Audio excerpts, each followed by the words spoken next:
ناظرین حضرات، اب آج کی اس محفل کو پروفیسر ڈاکٹر رئیس احمد صاحب حیدری، سابق principal Shia College of Law, خطاب فرمائیں گے۔ اعوذ باللہ من الشیطان اللعین الرجیم،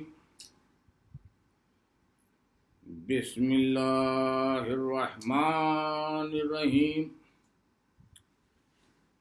الحمد للہ رب العالمین والصلاة والسلام علی اشرف الانبیاء والمرسلین،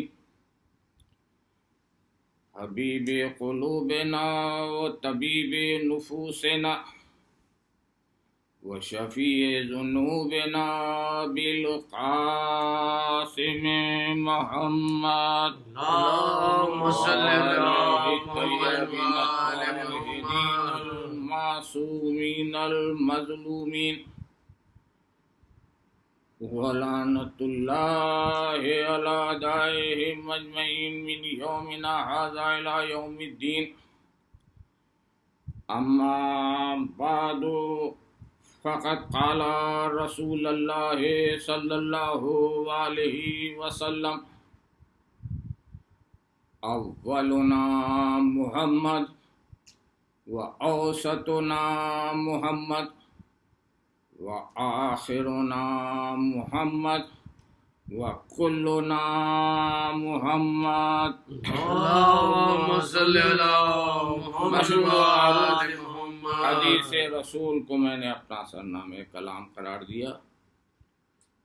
سرور کائنات ارشاد فرما رہے ہیں کہ ہمارا پہلا بھی محمد ہے، ہمارا اوسط بھی محمد ہے، ہمارا آخر بھی محمد ہے، اور ہم کل کے کل محمد ہیں۔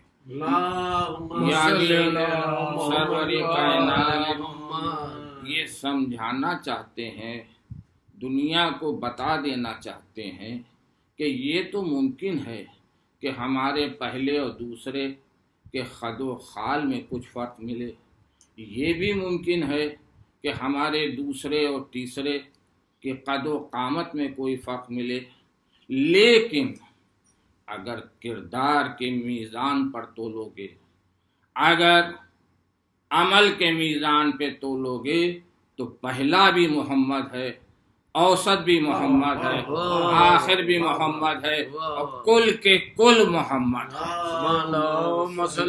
یاد رکھیے، امامت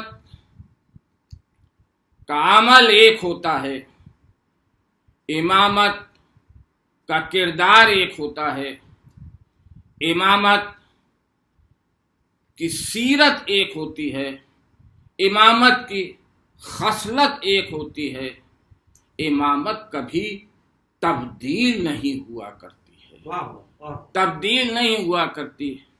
لوگ کہہ دیتے ہیں کہ بڑے بھائی اور چھوٹے بھائی میں فرق نظر آتا ہے، بڑے بھائی بڑا بھائی صلح پسند تھا، چھوٹا بھائی جنگ پسند تھا۔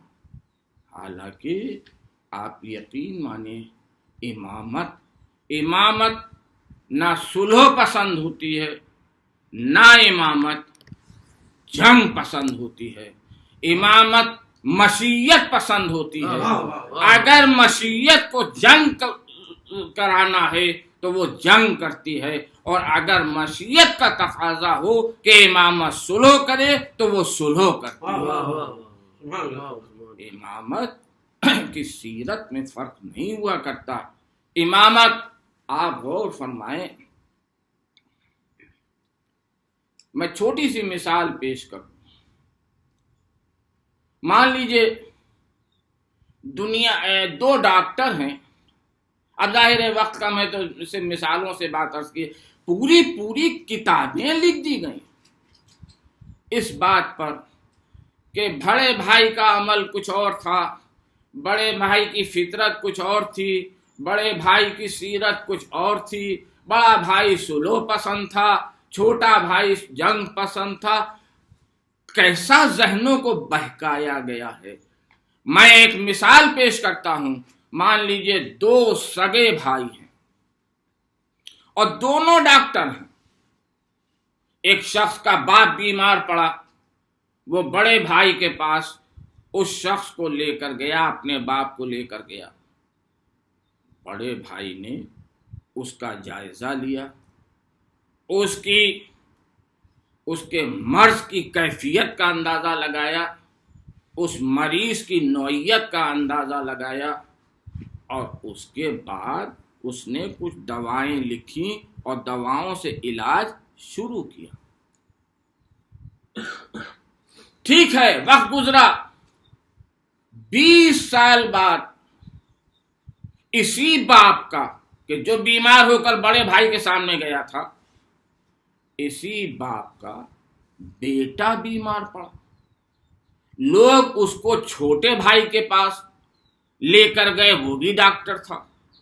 چھوٹے بھائی کے پاس لے کر گئے، چھوٹے بھائی نے اس مریض کو دیکھا، اس کی نوعیت کا اندازہ لگایا، اس کی کیفیت دیکھی، مرض کی نوعیت کا اندازہ لگایا، اور اس کے بعد چھوٹے بھائی نے کہا کہ نہیں، یہاں دواؤں سے کام چلنے والا نہیں ہے، بلکہ اس کا آپریشن بہت ضروری ہے، اور اس کا آپریشن کرنا پڑے گا، اور فاسد اجزاء کو جسم سے کاٹ کر پھینکنا پڑے گا۔ تو کیا کوئی صاحب عقل یہ کہے گا کہ دونوں بھائیوں کی سیرت الگ ہے، دونوں بھائیوں کی عادتیں الگ ہیں، دونوں بھائیوں کا عمل الگ ہے؟ ایک بھائی تو دواؤں سے کام چلاتا ہے اور دوسرا بھائی آپریشن کر دیتا ہے۔ کیا کوئی صاحب عقل یہ کہے گا؟ ہر صاحب عقل یہ کہے گا کہ یہ بھائیوں کی سیرت، بھائیوں کی طبیعت کا فرق نہیں ہے، بلکہ مریض کی کیفیت کا فرق ہے، یہ مرض کی کیفیت کا فرق ہے۔ اب آپ کی سمجھ میں آیا کہ کیا فلسفہ ہے صلح حسن اور جہاد حسین کے پیچھے۔ جب باپ یعنی معاویہ بڑے بھائی کے سامنے لایا گیا تھا تو بڑے بھائی نے اس کے مرض کی نوعیت کا اندازہ لگایا، مریض کی کیفیت کا اندازہ لگایا، اور اس نتیجے پر پہنچے کہ ابھی دواؤں سے کام چل سکتا ہے، لہذا صلح کر لی۔ لیکن جب اسی باپ کا بیٹا 20 سال بعد یزید کی شکل میں حسین کے سامنے آیا تو حسین نے اس کے مرض کا اندازہ لگایا، اس مریض کی کیفیت کا اندازہ لگایا، اور اس کے بعد حسین اس نتیجے پر پہنچے کہ اب مرض وہاں پہنچ چکا ہے کہ اب دواؤں سے کام چلنا نہیں ہے، اب فاسد اجزاء کو جسم اسلام سے کاٹ کر پھینکنا ہوگا۔ لہذا حسین نے جہاد کیا۔ یاد رکھیے کہ امامت نہ صلح پسند ہوتی ہے، امامت نہ جنگ پسند ہوتی ہے، امامت مشیت پسند ہوتی ہے۔ جو مشیت کا تقاضا، آپ غور فرما لیں کہ کیسے لوگ کہہ دیتے ہیں کہ دونوں کی فطرتوں میں فرق تھا، دونوں کی عادتوں میں فرق تھا، دونوں کی خصلتوں میں فرق تھا، ایک صلح پسند تھا، ایک جنگ پسند تھا۔ اس کی سب سے بڑی دلیل میں پیش کرتا ہوں کہ دونوں کی طبیعتوں میں کوئی فرق نہیں تھا، دونوں کی مصلحتوں میں کوئی فرق نہیں تھا۔ اس کی سامنے کی دلیل یہ ہے کہ بڑے بھائی نے جس سے صلح کی، چھوٹے بھائی نے اس سے کبھی جنگ نہیں کی، اور چھوٹے بھائی نے جس سے جنگ کی، بڑے بھائی نے اس سے کبھی صلح نہیں کی۔ صلی اللہ پر محمد و آل محمد۔ لہذا صلح کی امام حسن نے، اب مشکل یہ ہے کہ وقت مجھے بہت محدود دیا گیا ہے، 15 منٹ کا وقت ہے، صرف 5-7 منٹ باقی ہیں، اور اس میں مجھے سب کچھ سمیٹ کر عرض کرنا ہے۔ تو صلح کی لوگ کہہ دیتے ہیں حسن میں ہمت کی کمی تھی، حسن نے ڈر کے صلح کر لی۔ اللہ اکبر، اللہ اکبر۔ ذرا آپ تو دیکھیں، آپ دیکھیں، یہ بتائیے صلح کی پیشکش کون کرتا ہے؟ سلو کی پیشکش کون کرتا ہے؟ وہ کرتا ہے جسے ہارنے کا اندیشہ ہی نہیں، یقین ہو۔ سلو کی پیشکش وہ کرتا ہے جسے اپنے ہارنے کا یقین ہو۔ اب میں تمام عالم اسلام کو دعوت دیتا ہوں کہ ایک ضعیف سے ضعیف روایت، ایک کمزور سے کمزور روایت لا کر ٹوٹی پھوٹی روایت دکھا دیجئے جس میں یہ لکھا ہو کہ حسن نے سلو کی شرطیں لکھنے کے لیے کاغذ معاویہ کے پاس بھیجا۔ کوئی ایک روایت دکھا دیجئے۔ پوری تاریخ اسلام متفق ہے کہ کاغذ شرطیں لکھنے کے لیے حسن نے نہیں بھیجا معاویہ کے پاس، بلکہ یہ کاغذ دستخط کرنے کے بعد معاویہ نے حسن کے پاس بھیجا ہے کہ آپ جو چاہے شرطیں لکھ دیجئے، مجھے یہ شرطیں منظور ہیں۔ صلوات بر محمد و آل محمد۔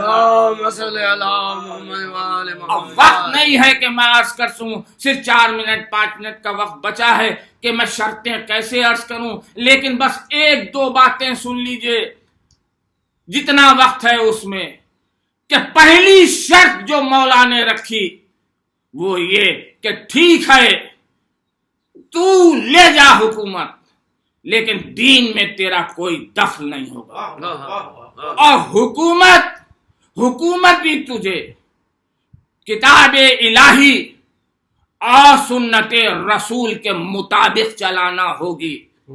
حکومت تیری، لیکن دین میں کوئی تیرا دخل نہ ہوگا۔ اب میں کیسے سمجھاؤں کہ کیا کہہ دیا مولا نے اور کیا شرط رکھ دی مولا نے؟ میں ایک مثال سے بات سمجھا دوں تاکہ 1 منٹ میں میری بات ختم ہو جائے، اور یہ بہت پرانی مثال ہے کہ اگر بندر آپ کی کوئی قیمتی چیز اٹھا کر لے جائے اور اوپر بیٹھ جائے، مان لیجئے آپ کی قیمتی گھڑی اٹھا کر بندر لے گیا اور جا کر کہیں اوپر چھت پر کہیں بیٹھ گیا، اب یہ بتائیے آپ اس سے یہ قیمتی گھڑی واپس کیسے لیں گے؟ میں آپ کو آسان سا طریقہ بتا دیتا ہوں۔ ایک روٹی کا ٹکڑا بندر کو دکھائیے اور اس کے بعد بندر سے تھوڑا فاصلے پر وہ روٹی کا ٹکڑا پھینک دیجئے۔ بندر آپ کی گھڑی چھوڑ کر روٹی کی طرف بھاگے گا، اس لیے کہ روٹی اس کے کام کی چیز ہے، گھڑی اس کے کام کی چیز نہیں ہے۔ بس یہی حسن نے کیا، تجھے حکومت چاہیے لے جا حکومت، لیکن تو دین کو چھوڑ جا۔ حکومت تیرے کام کی چیز ہے، دین ہمارے کام کی چیز ہے۔ صلوات بر محمد و آل محمد۔ اور فرمایا آپ نے دین کو چھوڑ جا، دین تیرے کس کام کا، دین کی حفاظت ہم کریں گے۔ اور وہی ہوا، وہ روٹی کی طرف بھاگا، اس نے دین کو چھوڑ دیا۔ اب دوسری شرط سنیے، وقت نہیں ہے ورنہ 8 شرطیں بیان کرتا۔ دوسری شرط سنیے کہ میرے باپ پر جو شام کے منبروں پر تبرہ ہوتا ہے، جو سب و شتم ہوتا ہے، اس کو بند کیا جائے، یہ دوسری شرط ہے امام حسن کی۔ اب آپ ذرا غور فرمائیں، یہ کس پر تبرے کو بند کرنے کے لیے حسن شرط لگا رہے ہیں؟ وہ علی جو رسول کا بھائی بھی ہے، وہ علی جو رسول کا داماد بھی ہے، وہ علی جو فاطمہ کا کفو بھی ہے، وہ علی جو ان کا چوتھا خلیفہ بھی ہے، یعنی تمہارا جو چوتھا خلیفہ ہے اس پر جو شام کے منبروں سے تبرہ ہوتا ہے اس کو بند کیا جائے۔ معاویہ نے تسلیم کیا، معاویہ نے اس پر دستخط کیے۔ اب میرا دعوت ہے ان لوگوں کو کہ جو ہم پر الزام لگاتے ہیں کہ ہم ممبروں سے خلفاء پر تبرہ کرتے ہیں. بھائی کبھی تاریخ بھی پڑھ لو، کبھی تاریخ کے اوراق بھی پڑھ لو، دیکھ لو کہ کون تھا کہ جس نے خلفاء راشدین پر ممبروں پہ تبرے کی ابتدا کی. کون تھا کہ جس نے اس روایت کو رائج کیا؟ بس میں دعا گو ہوں کہ جن لوگوں نے یہ محفلیں، یہ آج کی محفل منعقد کی ہے، اللہ ان کے سارے دلی حاجات کو پورا کرے. پروردگار مومنین کو کرونا وائرس کی مصیبت سے بچائے. پروردگار تمام مومنین جہاں جہاں ہیں ان کو حفاظت میں رکھ. پروردگار جو بیمار ہیں ان کو شفا عطا فرما دے. پروردگار جلد از جلد امام کا ظہور ہو. صلی اللہ